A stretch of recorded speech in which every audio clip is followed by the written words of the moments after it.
bishii July ee sanadka 2016 waxa soo baxay warbaahinta caalamku ay hal mar qaada dhigto sheegayay in Kuuriyada Koonfureed ay dhamaystirtay samaysashada gantaalada xambaari kara madaxyada nukliyeerka iyadoo taageero ka helaysa dalka Mareykanka.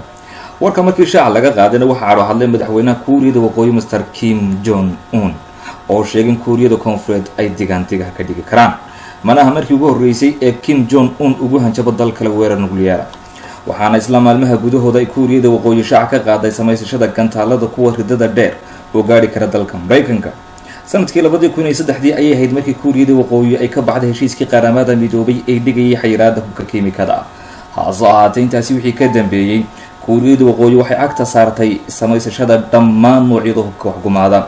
tijaabadii ugu horeysay Kuuriyada Waqooyi ee nukliyeer waxa ay samaysay sanadkii 2006 iyadoo xilligaasi qaramada midoobeyna soo saartay warbixin si sir ah loo ururiyay oo sheegaysay in Kuuriyada Waqooyi ay horumarisay ilaa 15 madax oo gumciyada nukliyeerka. waxaana khubarada gaashaandhigu ay saadaalinayaan inay sanadka 2020 madaxyada nukliyeerka Kuuriyada Waqooyi ay gaari karaan ilaa 100 madax.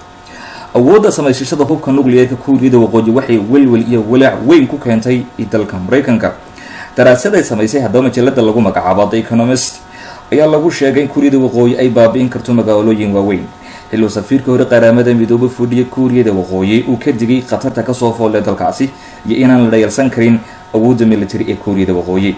dhanka kalena Kuuriyada Waqooyi waxay aad u horumarisay hanaanka dhufaysyada ee dhulka hoostiisa koobahaas oo ay ugu tala gashay in gabaad laga dhigto haddii ay la kulanto weerar jawaab celin oo nukliyeer. wasiirkii hore gaashaandhigga ee dalka Mareykanka Mr. Chuck Hagel ayaa waxa uu sheegay in saldhigyo military ka sameeyeen gobolka Alaska si looga weeraro Kuuriyada Waqooyi waa sidoo hadalka u dhigay. macluumaad laga diyaariyay Kuuriyada Waqooyi sanadkii 2006 waxa ay adkeynayeen in ciidamada dalkaasi ay ku hubeysan yihiin saanada hubka nukliyeerka awoodna ay u leeyihiin in maadada loo yaqaan uraniumka ay u adeegsadaan ciidamada ka soo horjeeda.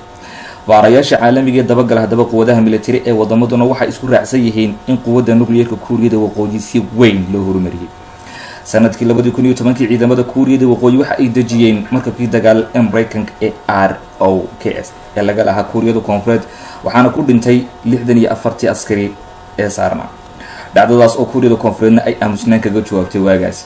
Kuuriyada Koonfureed waxay heshiis dhinaca difaaca kula jirtaa dalka Mareykanka oo isagu haysta 1500 oo madax oo nukliyeer cadadkaas oo 100 jeer ku soo laablaamaya kan Kuuriyada Waqooyi.